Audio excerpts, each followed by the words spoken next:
دو تین جماعت مبارکہ سے اصلاح اعمال، اصلاح احوال کے حوالے سے اسلام کے اہم ترین رکن نماز کی ترغیب دلانے کے لیے کچھ ضروری اور بنیادی باتیں بیان کی گئیں۔ جس دور میں سے ہم گزر رہے ہیں، ہمارے معاشرے میں دین کے ساتھ وابستگی، دین کے ساتھ تعلق دن بدن کمزور ہوتا چلا جا رہا ہے، اور ہمارے اعمال کی اصلاح کے لیے قرآن مجید اور احادیث مبارکہ کی تعلیم و تبلیغ انتہائی ضروری ہے۔ جتنی دین کی دعوت و تبلیغ کی ضرورت اس دور میں محسوس کی جا رہی ہے، اس سے پہلے شاید اتنی ضرورت و اہمیت محسوس نہ کی گئی ہو۔ اس کی کئی وجوہات ہیں۔ اعمال کے حوالے سے اور عقائد کے حوالے سے میڈیا کے ذریعے، انٹرنیٹ کے ذریعے جو زہر پھیلایا جا رہا ہے، اور جس شخص کو دین کی ابجد کا بھی علم نہیں، وہ دین کے حوالے سے رائے زنی کر رہا ہے، اور لوگوں کے پاس کوئی معیار نہیں کہ ہر بیان کرنے والے، ہر بات کرنے والے کا قرآن و حدیث کی کسوٹی پر پرکھ کر دیکھا جائے کہ گفتگو کرنے والے کا، رائے دینے والے کا معیار کیا ہے۔ اس بات کو قطعاً نظر انداز کر کے لوگ یہ دیکھتے ہیں کہ یہ کلپ جو ہے اور یہ وائرل بہت ہوا ہے، اتنے لاکھ لوگوں نے دیکھ لیا ہے۔ یہ وہ ذہنیت ہے جس کی ذریعے سے دین کے بنیادی عقائد کے بارے میں بھی شکوک و شبہات نوجوان نسل کے بارے میں ذہنوں میں پیدا کیے جا رہے ہیں۔ نماز کے حوالے سے بھی تیزی کے ساتھ پروپیگنڈا کیا جا رہا ہے، اور اس میں یہ بڑے شد و مت سے کہا جا رہا ہے کہ صرف فرض ہی پڑھنے چاہیے، سنتوں اور نفلوں کی کوئی اہمیت نہیں، معاذ اللہ۔ اور پھر نماز کی اہمیت کم کرنے کے لیے اس کی جو شرائط ہیں، اس کی ادائیگی کے لیے جو پابندیاں ہیں، ان کے بارے میں بھی شکوک و شبہات اور وسوسے پیدا کیے جا رہے ہیں۔ نبی کریم صلی اللہ علیہ وسلم نے قیامت سے پہلے جو حالات پیدا ہوں گے، ان کی نشاندہی نبی کریم صلی اللہ علیہ وسلم نے اپنی ظاہری حیات مقدسہ میں فرما دی تھی، اور وہی معاملہ کہ بیان کرنے والے کا مبلغ علم کتنا ہے، اس کی دین کے حوالے سے معلومات کیا ہیں، قرآن و حدیث پر اس کا کتنا عبور ہے، یہ بات قطع نظر کر کے ظاہری احوال کو سامنے رکھتے ہوئے لوگ اپنی پسند اور ناپسند کو ظاہر کرتے ہیں۔ شاید یہی وجہ تھی کہ اہل اللہ نے اس دور میں جو فتنے پیدا ہونے تھے ان کی طرف نشاندہی فرما دی تھی۔ ہماری محافل کے اندر نقیب محفل 2 گھنٹے لیتا ہے اور جو بیان کرنے والا ہے اسے 20 منٹ 25 منٹ دیے جاتے ہیں۔ اس 2 گھنٹے میں جو نقیب جوش و جذبہ اور ولولہ پیدا کرنے کی کوشش کرتا ہے، لوگ اسی کو دین سمجھ بیٹھے اور غلطی کا شکار ہو گئے۔ شاید یہی وجہ تھی کہ اعلیٰ حضرت امام شاہ احمد رضا خان فاضل بریلوی علیہ رحمہ نے فرمایا کہ غیر عالم کو واعظ کہنا حرام ہے۔ یہ ہمارے امام اہل سنت اعلیٰ حضرت نے ملفوظات میں لکھا ہے کہ جو عالم ہی نہیں، عالم دین ہی نہیں، اسے واعظ کہنا حرام ہے۔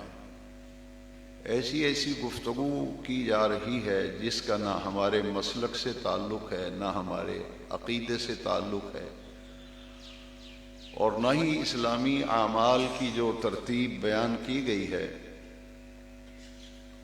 قطعاً اس کے ساتھ اس کا کوئی تعلق نہیں ہوتا۔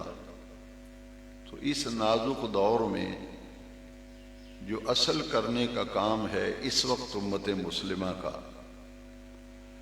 دوسرے لوگوں سے غرض نہیں، صرف ان لوگوں سے میں مخاطب ہوں جو اپنے آپ کو دین سے وابستہ سمجھتے ہیں، اپنے آپ کے مسلمان ہونے کے دعوے دار ہیں، اور انہیں یہ دعویٰ ہے کہ میں حضور کی امت میں ہوں، میں آقا کریم کا کلمہ پڑھتا ہوں، جن میں دین کے ساتھ کسی نہ کسی درجے میں بھی کوئی لگاؤ ہے۔ میں ان کی خدمت میں آج کے جمعے میں چند گزارشات کرنا چاہتا ہوں۔ جب فساد کا زمانہ آ جائے، فساد اور فتنے سے مراد دین سے دوری ہے۔ نبی کریم صلی اللہ علیہ وسلم نے ایسے ہی ادوار کے لیے فرمایا کہ جب لوگ میرے طریقے اور میری سنت کو چھوڑ دیں گے اور میرے طریقے اور میری سنت سے دور ہو جائیں گے، اس زمانے میں جو میرے کسی ایک طریقے کو، میرے کسی ایک عمل کو، میری کسی ایک ادا کو، میری کسی ایک سنت کو عمل کر کے اسے زندہ کرے گا تو اس کو 100 شہید کا اجر و ثواب ملے گا۔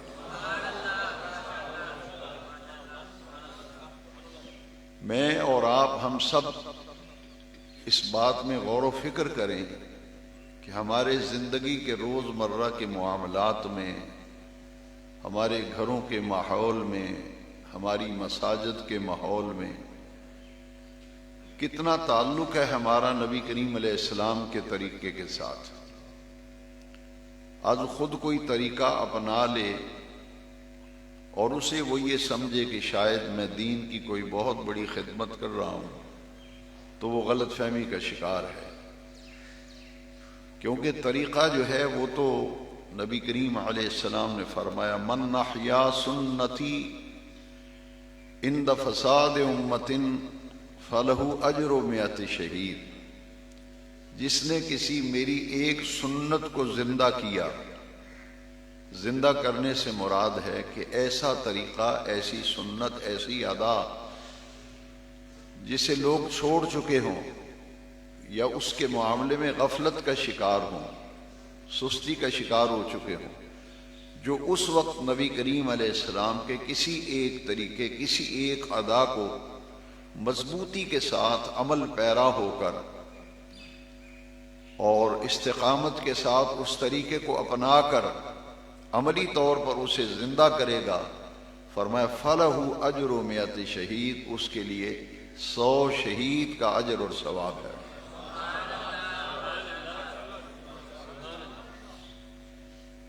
تو حضور نبی کریم صلی اللہ تعالی علیہ وسلم کے دین میں 4 چیزیں ہیں جو معیار کے طور پر اسلاف کرام نے، عالم امت نے وہ 4 معیار ہمیں دیے ہیں، جن کی روشنی میں ہر عمل کو دیکھا جائے گا، جانچا جائے گا کہ اس عمل کا تعلق کہاں تک دین کے ساتھ ہے۔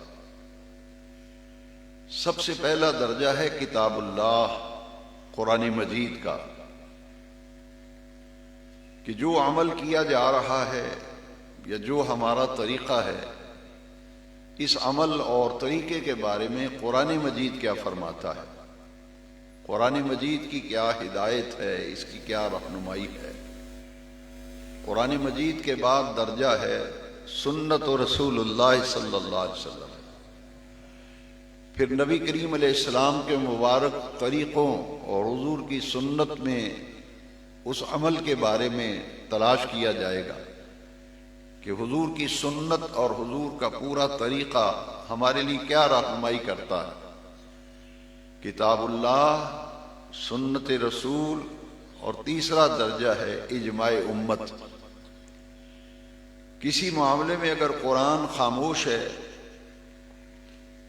اور حدیث شریف خاموش ہے، یعنی تفصیل سے احکام موجود نہیں، تو اس معاملے میں اجماع امت کو دیکھا جائے گا کہ نبی کریم علیہ السلام کی ظاہری حیات طیبہ سے لے کر آج تک پوری امت کے جو اسلاف کرام ہیں ان کا کیا طریقہ رہا ہے، وہ کس بات پر متفق تھے۔ اجماع امت، ایسے معاملات جس پر امت کا اجماع ہو، اس میں کوئی اختلاف نہ ہو، امت اجتماعی طور پر اس عمل کے بارے میں، اس عقیدے کے بارے میں کاربند رہی ہو، تو کتاب اللہ، سنت رسول، اجماع امت۔ اور چوتھا معاملہ ہے قیاس کا، کہ اگر قرآن اور حدیث میں تفصیلی احکام میسر نہ آئیں تو پھر اجماع امت کو دیکھا جائے گا۔ اجماع امت میں بھی رہنمائی نہ ملے، پھر قرآن و حدیث کی آیات، قرآن مجید کی آیات اور حدیث مبارکہ کی احادیث، اجماع امت، پھر تین چیزوں کو سامنے رکھ کر کے اس مسئلے کا حل تلاش کیا جائے گا۔ یہ چار چیزیں ہیں، انہیں یاد رکھیے، کتاب اللہ، سنت رسول، اجماع امت اور قیاس۔ انہیں علمی زبان میں ادلہ شرعیہ کہتے ہیں۔ ادلہ شرعیہ سے مراد شرعی دلائل۔ شرعی دلائل چار چیزوں سے لیے جاتے ہیں۔ کسی بھی مسئلے پر کوئی دلیل، کوئی ثبوت چاہیے تو وہ چار چیزوں سے تلاش کی جائے گی، اور تمام مسائل کا استنباط اور استدلال جو ہے وہ انہی چار چیزوں سے کیا جاتا ہے۔ اسی لیے جتنے بھی چاروں ائمہ فقہا ہیں، امام اعظم ابو حنیفہ، امام مالک، امام شافعی، امام احمد بن حنبل، یہ چاروں جو مجتہد ہیں اور فقہ کے امام ہیں، فقہ کے ان چاروں اماموں نے ان چاروں اصولوں سے مسائل کا استخراج کیا، مسائل کا استنباط کیا، مسائل کا استدلال ان چار چیزوں سے کیا۔ قرآن مجید میں اس کی اہمیت کو بالکل اجاگر کیا گیا اور بتایا گیا۔ آج معیار جو ہے وہ چار چیزیں ادلہ شرعیہ میں نے بیان کر دی۔ اب قرآن مجید کی روشنی میں جو آیت مقدسہ آج کے بیان جمعہ کے لیے میں نے بطور عنوان تلاوت کی ہے، اس آیت کی روشنی میں چند چیزیں سمجھیں گے۔ اس آیت مقدسہ میں اللہ تبارک و تعالی نے ارشاد فرمایا، قل، اے پیارے محبوب صلی اللہ علیہ وسلم، آپ کہہ دیجئے، آپ فرما دیجئے، ان کنتم، اگر تم ہو، تحبون اللہ، اللہ سے محبت کرتے۔ یہ لفظی ترجمہ ہے، سلیس ترجمہ کیا ہوگا؟ اے محبوب ان سے کہہ دیجئے اگر تم واقعی اللہ سے محبت کے دعوے دار ہو تو ہر دعویٰ دلیل کا محتاج ہے۔ یہ تو محض دعویٰ ہے کہ ہم اللہ سے محبت کرتے ہیں، اس دعوے کے لیے عملی طور پر دلیل پیش کرنی پڑے گی۔ اگر کوئی شخص کسی دکان اور مکان یا پلاٹ پر دعویٰ کرتا ہے کہ یہ میرا ہے، تو جب عدالت میں جائے گا تو اسے اپنا دعوت ثابت کرنے کے لیے ثبوت اور دلائل لانا پڑیں گے۔ صرف دعوے سے حق ملکیت ثابت نہیں ہو جاتا، اس کے لیے دلائل پیش کرنا پڑتے ہیں، ثبوت پیش کرنا پڑتے ہیں۔ اگر یہ کہا جائے کہ میں اللہ سے محبت کرتا ہوں تو دلیل کیا ہے؟ دلیل کسی انسان نے طے نہیں کی، یہ بے نیاز رب نے اللہ سے محبت کے دعوے کی دلیل خود قرآن میں بیان فرمائی، اور وہ دلیل اپنے محبوب کے ذریعے سے بتائی اور کہلائی۔ قُلْ إِن كُنتُمْ تُحِبُّونَ اللَّهَ، اے محبوب فرما دیجئے ان سے کہ اگر واقعی تم اللہ سے محبت کرتے ہو فَاتَّبِعُونِي، تو دعوی محبت کو ثابت کرنے کے لیے پھر میری پیروی کرو۔ فَاتَّبِعُونِی، میری اتباع کرو، میرے نقش قدم پہ چلو، میری پیروی کرو، میرے طریقے پہ چلو۔ دعوی محبت الہی کیا جا رہا ہے، اور اس دعوے پہ دلیل کیا مانگی جا رہی ہے؟ اتباع مصطفیٰ، کہ اللہ کی محبت کا دعویٰ کرنے والا وہ سچا ہوگا جو دعوی محبت الہی کرے اور پھر اس کی عملی زندگی میں نبی کریم صلی اللہ علیہ وسلم کی اتباع کا پہلو نظر آئے، اس کے اٹھنے بیٹھنے، اس کے چلنے پھرنے، اس کے گفتگو کرنے، اس کے دنیا سے لین دین اور معاملات میں سے اتباع رسول کی جھلک نظر آئے گی، تو پھر وہ دعوی محبت الہی میں سچا ہوگا۔ اگر اس کی عملی زندگی میں اتباع رسول کا کوئی پہلو بھی دکھائی نہیں دیتا، دور دور تک اس کی زندگی میں اس کو کوئی جھلک نظر نہیں آتی، تو پھر قرآن یہ کہتا ہے کہ وہ دعوی محبت الہی میں سچا نہیں ہے۔ دعوی محبت الہی میں یہاں دو لفظ اطاعت، لیکن دونوں کے مفہوم اور معنی اور مطلب میں فرق ہے۔ ایک ہے اطاعت، حضور کی اطاعت کا بھی حکم قرآن میں دیا گیا اور حضور کی اتباع کا بھی حکم دیا گیا۔ دیکھیے قرآن مجید میں فرمایا اطیعوا اللہ و اطیعوا الرسول، یہاں اس آیت میں اللہ کی اطاعت کا بھی ذکر ہے اور اللہ کے رسول کی اطاعت کا بھی ذکر ہے۔ فَاتَّبِعُونِی، میری پیروی کرو، تو اتباع مصطفیٰ کا بھی ذکر آ گیا، اتباع رسول کا بھی ذکر آیا، اطاعت رسول کا بھی ذکر آیا۔ تو اطاعت اور اتباع میں یہ فرق ہے۔ اطاعت ہوتی ہے حکم کی، کسی کی بات کو ماننا، کسی کے حکم پر عمل کرنا، اسے کہتے ہیں اطاعت۔ اتباع کہتے ہیں کسی کے عمل کو دیکھ کر، اس کی زندگی کو دیکھ کر، اس کے طریقے کو دیکھ کر اپنانا، اور اسی لیے اسے کہتے ہیں کہ نقش قدم پہ چلنا۔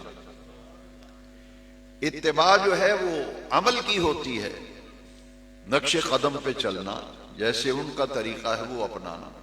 اطاعت جو ہے وہ حکم کی ہوتی ہے۔ غالباً اسی لیے سیدی اعلیٰ حضرت نے کنز الایمان فی ترجمۃ القرآن میں اطیعوا اللہ و اطیعوا الرسول کا معنی یہ کیا ہے، حکم مانو اللہ کا اور حکم مانو اللہ کے رسول کا۔ آج جو نبی کریم علیہ السلام کے طریقے کی پرواہ نہیں کرتے، آج خود گھڑا ہوا طریقہ، وہ سمجھتے ہیں کہ میں کوئی دین کی بہت بڑی خدمت کر رہا ہوں، یا بہت بڑا کوئی مارکہ میں نے سر کر لیا ہے۔ نبی کریم صلی اللہ تعالی وسلم کے طریقے کو ہر لمحہ، ہر عبادت میں، ہر نیک عمل میں جب تک اتباع رسول جو ہے وہ پیش نظر نہیں رہے گی تو وہ عمل قابل قبول نہیں ہوگا۔ جیسا کہ دیکھیے قرآن مجید میں اس کو اور کھول کر کے بیان کیا گیا۔ پہلے یہ حکم دیا کہ اطیعوا اللہ و اطیعوا الرسول، اللہ کا حکم مانو، اللہ کے رسول کا حکم مانو۔ پھر خود ہی فرما دیا قرآن میں من یطع الرسول فقد اطاع اللہ، جس نے رسول کا حکم مان لیا اس نے اللہ کا حکم مان لیا۔ تو حضور کی ذات اقدس کی اہمیت کہ ہمارے دین میں، ہمارے دین اسلام میں نبی کریم علیہ الصلوۃ والسلام کا کیا مقام ہے، کیا مرتبہ ہے، اسے اجاگر کیا گیا ہے۔ من یطع الرسول فقد اطاع اللہ، اللہ اور اس کے رسول کو حکم مانو، اور جس نے رسول کا حکم مانا اس نے اللہ کا حکم مانا۔ اتباع مصطفیٰ اسلام ہے، اتباع مصطفیٰ، ہاں حب احمد ہے تو نیک انجام ہے، حب احمد ہے تو نیک انجام ہے، اتباع مصطفیٰ اسلام ہے۔ اسلام سارے کا سارا، دین سارے کا سارا وہ ہے اتباع مصطفیٰ، حضور کی اتباع۔ یہ قرآن کہہ رہا ہے ان کنتم تحبون اللہ فاتبعونی، اللہ سے محبت کا دعویٰ ہے تو پھر حضور سے فرمایا کہ محبوب کہہ دیجئے پھر میری پیروی کرو۔ مدینہ منورہ کے گرد و نواح میں یہودیوں کی آبادیاں تھیں۔ جب نبی کریم علیہ السلام نے انہیں دین کی دعوت دی تو یہود نے کیا کہا؟ انہوں نے کہا کہ ہم تو یہودی ہیں، موسیٰ علیہ السلام کو ماننے والے ہیں، تو ہم تو پہلے ہی اللہ سے محبت کرتے ہیں، ہمیں نبی آخر الزمان خاتم النبیین صلی اللہ علیہ وسلم کا کلمہ پڑھنے، ان پر ایمان لانے کی ضرورت نہیں، ہم تو پہلے ہی اللہ سے محبت کرتے ہیں۔ اب اس پر ہی آیت کریمہ نازل ہوئی۔ اس آیت کا شان نزول پڑھیں تو پوری بات سمجھ میں آتی ہے۔ یہود کہتے ہیں کہ ہم اللہ سے پہلے ہی محبت کرتے ہیں، تو ہمیں وہ نبی آخر الزمان کو ماننے کی ضرورت کیا ہے؟ تو اللہ کریم نے فرمایا کہ یہ نبی آخر الزمان صلی اللہ علیہ وسلم خاتم النبیین تشریف لائے تو آپ کے تشریف لانے کے بعد پہلی تمام نبوتوں کے احکام منسوخ ہو گئے۔ اب اتباع اگر ہوگی تو حضور کی ہوگی تو پھر نجات ہوگی۔ اور سورہ بقرہ میں دیکھیے کما ورد فی سورۃ البقرہ، سورہ بقرہ میں اس بات کو اور واضح کیا گیا ہے۔ غور سے سنیے یہ قرآن کی آیت، قالوا کونوا ہودا او نصارا، جو آج ہمارے مسلمان بھائی یہود و نصارہ کے بارے میں کہتے ہیں وہ اہل کتاب ہیں، کہ وہ اہل کتاب ہیں، اس میں ذرا غور کیجیے۔ قالوا کونوا ہودا او نصارا، قرآن کہتا ہے، اللہ تعالیٰ نے فرمایا کہ یہودی کہتے ہیں یہودی ہو جاؤ، ہدایت اور نجات پا جاؤ گے، عیسائی کہتے ہیں عیسائی ہو جاؤ، نجات پا جاؤ گے، ہدایت پا جاؤ گے۔ قالوا کونوا ہودا او نصارا تہتدوا، اے محبوب ان سے کہہ دیجئے قل بل ملت ابراہیم حنیفا، اے محبوب ان یہود و نصارہ سے کہہ دیجئے اب نجات ہوگی تو صرف ملت ابراہیمی میں۔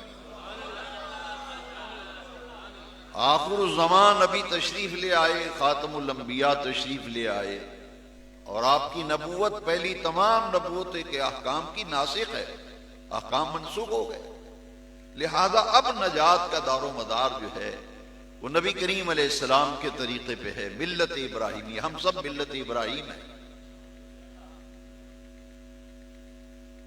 اور اس بات کو اور بھی ذرا غور سے سنیے کہ حضرت عمر فاروق اعظم رضی اللہ تعالیٰ جنہیں رب سے مانگ کر لیا تھا، یہ جو ہم کہتے ہیں کہ نہیں جی نہیں وہ اہل کتاب ہیں، تو اس میں ذرا غور کر لیجئے کہ حضرت عمر فاروق اعظم رضی اللہ تعالیٰ عنہ تورات پڑھ رہے تھے، حضور تشریف لے آئے تو حضور نے پوچھا اے عمر کیا کر رہے ہو؟ حضور میں تورات پڑھ رہا ہوں۔ میرے آقا کریم علیہ السلام کا چہرہ اقدس جلال سے سرخ ہو گیا، فرمایا تم قرآن کے ہوتے ہوئے تورات پڑھتے ہو؟ اور پھر حضور نے اسی جلال بھرے انداز میں فرمایا لو کان موسیٰ حی لانتبعنی، آج اگر موسیٰ علیہ السلام ظاہری حیات میں ہوتے تو وہ میری اتباع کرتے،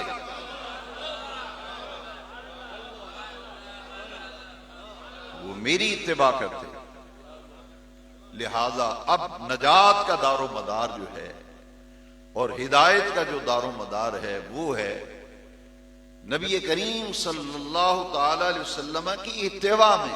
قل ان کنتم تحبون اللہ فاتبعونی یحببکم اللہ، اللہ سے محبت کا دعویٰ ہے تو اس دعوے کے لیے پھر دلیل لاؤ، اور دلیل کیا ہے؟ وہ ہے اتباع رسول، وہ ہے اتباع مصطفیٰ. یہ دلیل ہے. جس نے حضور کی پیروی اور اتباع کر لی تو پھر ہدایت اور نجات اسی کے مقدر میں ہوگی. قرآن مجید کا ایک اور مقام اپنی بات کو واضح کرنے کے لیے عرض کرتا ہوں کہ جب حضور نے اعلان نبوت فرمایا 40 برس کی عمر میں،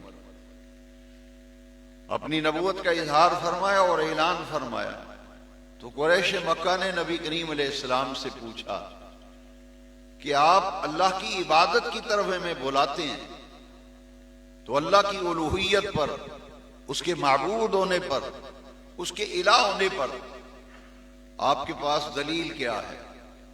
اس کی ہستی پر، وجود پر کوئی دلیل دیجئے. اب آئیے قرآن سے پوچھتے ہیں کہ حضور نے دلیل کیا پیش کی. یہاں اللہ سے محبت کا دعویٰ کیا جا رہا ہے نا، قُلْ إِن كُنتُمْ تُحِبُّونَ اللَّهَ، تو دلیل کیا ہے؟ اتباع مصطفیٰ. وہ فرماتے ہیں میری پیروی کرو اگر اللہ سے محبت کا دعویٰ ہے تو پھر تم اپنے دعوے محبت میں سچے ہو. یہاں خدا کی ذات پر، خدا کی ہستی پر دلیل مانگی جا رہی ہے کہ خدا ہے، اس کا وجود ہے، وہ الہ ہے، معبود ہے. تو اس پر دلیل کیا حضور نے دی؟ دیکھیے قرآن مجید کی آیت کریمہ میں عرض کرتا ہوں. حضور نے قرآن کی آیت قد لبثت فیکم عمرا من قبلہ، لبثت فیکم عمرا، میں پوری عمر تمہارے درمیان گزار چکا ہوں. 40 سال کی عمر مبارک میں اعلان نبوت ہوا نا، تو فرمایا قد لبثت فیکم عمرا، میں نے اپنی زندگی کے 40 برس تمہارے درمیان گزارے. قد لبثت فیکم عمرا من قبلہ، اس وقت سے لے کر پہلے جتنی میری زندگی ہے وہ تمہارے درمیان گزری ہے، 40 سال پر محیط ہے. افلا تعقلون، 40 سالہ زندگی میں تمہیں کوئی عیب نظر آ جائے تو خدا کا انکار کر دینا، اور میری 40 سالہ زندگی میں تمہیں کوئی عیب نظر نہ آئے تو پھر خدا کا انکار کرنے کی کوئی وجہ باقی نہیں رہتی. یہ ہے افلا تعقلون. اب بھی تمہیں عقل نہیں آ رہی، افلا تعقلون، اب بھی تمہاری سمجھ میں نہیں آ رہا، تمہاری عقل میں نہیں آ رہا. میں تو 40 برس تمہارے درمیان گزار چکا ہوں کہ جس رسول کریم علیہ السلام نے اپنی 40 برس کی حیات کو، 40 برس کی زندگی مبارکہ کو، حیات مبارکہ کو خدا کے وجود پر، اس کی ہستی پر، اس کے الہ ہونے پر، معبود ہونے پر بطور دلیل پیش کیا تھا، تو اس کی بنیادی وجہ یہ تھی کہ وہ اللہ کتنا عظیم ہوگا جس نے رسول کو بے عیب بنایا. پھر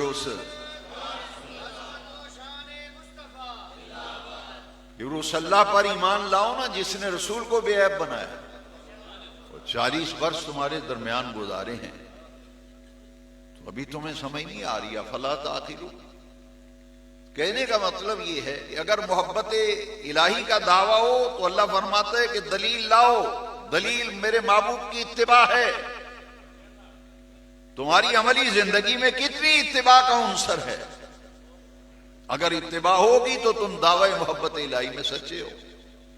اگر خدا کے وجود پر دلیل مانگی گئی تو حضور دلیل کیا پیش کرتے ہیں؟ اپنی 40 برس کی حیات طیبہ کو میرے آقا نے بطور دلیل پیش کیا تھا. لہذا ساری گفتگو کا خلاصہ یہ ہے کہ اسلام کا، دین کا دعوے دار جو ہے، اس کے عمل سے دین اور اسلام اس کے عمل سے ظاہر ہونا چاہیے. اقبال نے اسی لیے کہا تھا کہ زبان سے کہہ بھی دیا لا الہ تو کیا حاصل، دل و نگاہ مسلمان نہیں تو کچھ بھی نہیں. یہ ہے اتباع مصطفیٰ کی طرف توجہ دلائی گئی کہ زبان سے اگر لا الہ کہہ دیا ہے لیکن اس نگاہ کو بھی تو مسلمان کرو، اس دل کو بھی تو مسلمان کرو. یعنی اسی لیے نبی کریم صلی اللہ تعالی علیہ وبارک وسلم کی ذات اقدس کے بارے میں اقبال نے کہا ہے کہ بمصطفیٰ برساں خیش را کہ دین اماؤست، بمصطفیٰ برساں خیش را، اپنے آپ کو کلیتاً بارگاہ مصطفیٰ میں پیش کر دو. بمصطفیٰ برساں خیش را، اپنے آپ کو کلیتاً حضور کے سپرد کر دو، یعنی تمہارے عمل میں طریقہ محمدی ظاہر ہو، تمہارے گھروں میں، تمہارے معاشرے میں، تمہاری اپنی ذات میں طریقہ محمدی ہو. بمصطفیٰ برساں خیش را کہ دین ہماؤست. دین ہماؤست کا معنی کیا ہے؟ کہ دین سارے کا سارا تو حضور کی ذات ہے. دین ہماؤست، دین سارے کا سارا حضور کی ذات ہے. بمصطفیٰ برساں خیش را کہ دین ہماؤست، گربعو نہ رسیدی تمام بو لہبی. اگر اپنے آپ کو اعمال کے لحاظ سے، اتباع کے لحاظ سے حضور کی ذات تک نہیں پہنچایا، تمہارا رشتہ حضور سے مضبوط نہیں ہوا، تو پھر ساری بو لہبی ہے، پھر ایسے دعوے ہی دعوے ہیں. اقبال کہتے ہیں بمصطفیٰ برساں خیش را کہ دی ہماؤس، گربعو نہ رسیدی تمام بو لہبی. تو اس لیے آج کے خطاب جمعہ میں میری گفتگو کا مقصد یہ تھا کہ کم از کم وہ لوگ جو مسجدوں میں آتے ہیں، جو دین کی اہمیت کو سمجھتے ہیں اور جو دین کے معاملات سے کسی نہ کسی درجے میں لگاؤ رکھتے ہیں، ان کی اب ذمہ داری بڑھ گئی کہ اب وہ وقت آ گیا کہ اپنی آنے والی نسل جو ہے، اور کچھ نہ کرو لیکن اتنا تو ضرور ہم دنیا سے جانے سے پہلے کر کے جائیں. جانا تو ہے، مرنا تو ہے، مگر مرنے سے پہلے پہلے اپنی اولاد کو دین کے ساتھ جوڑ جائیں. اسلامی اقدار، اسلامی روایات، دینی معاملات، اپنی اولاد کی تعلیم و تربیت، یہ اب بہت بڑی ذمہ داری ہے ہر اس شخص پر جس کو مسلمان ہونے کا دعویٰ ہے، کہ یہ جو اللہ نے انعام اور اپنا فضل ہمیں عطا کیا ہے کہ انسان بنایا، اشرف المخلوقات بنایا، اور پھر بالائے کرم، یہ کرم پہ کرم یہ ہوا کہ اس نے اپنے محبوب علیہ السلام کی امت میں ہمیں پیدا کیا. حضور کا کلمہ نصیب ہوا، حضور کے امتی ہوئے. تو یہ ایمان جو اللہ نے دیا ہے ہمیں، جو ہمارے سینوں میں، ہمارے قلوب میں ایمان کی دولت و نعمت ہے، یہ اللہ کا بہت بڑا احسان ہے کہ اس نے اپنے محبوب علیہ السلام کا ہمیں امتی بنایا، کلمہ نصیب کیا، حضور کی غلامی میں پیدا کیا. تو اب جو ہے اپنی نسل، اپنی اولاد، اس کی تعلیم و تربیت کی طرف توجہ دیجیے. میں نے کئی جمعات میں نماز کے بارے میں بیان کیا تھا کہ نماز کے معاملے میں ہمارے معاشرے میں جو تیزی سے سستی پھیلتی چلی جا رہی ہے، نماز سے غفلت، نماز کی پابندی ختم ہوتی جا رہی ہے. تو ان معاملات میں یہ بات یاد رکھیے کہ ہر ایک سے پوچھا جائے گا. لوگ یہ کہتے ہیں عمومی طور پر کہ نہیں جی اپنی اولاد جو ہے وہ خود بھگتنی پڑے گی. ہاں، اولاد جو ہے وہ خود بھگتے گی، اولاد خود نہیں بھگتے گی، ہمیں بھی بھگتنا پڑے گا.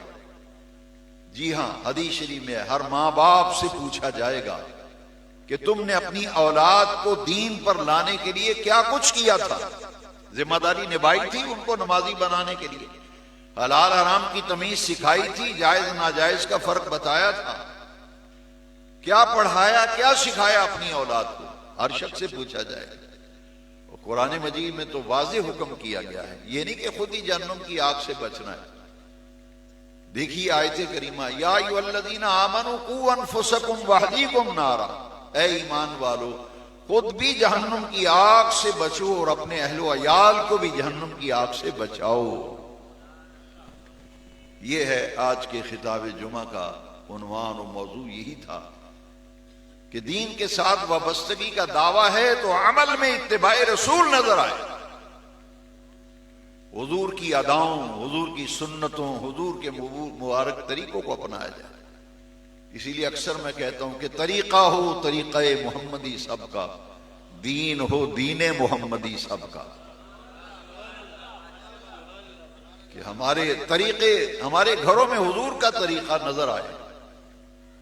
بے برکتی کی اصل وجہ جو ہے، ہماری زندگیوں میں یہود و نصارہ کے طور طریقے آ گئے، ہمارے کھانے کے انداز، ہمارے بیٹھنے کے انداز وہ یہود و نصارہ والے ہو گئے، دین سے رشتہ کمزور ہوتا چلا گیا۔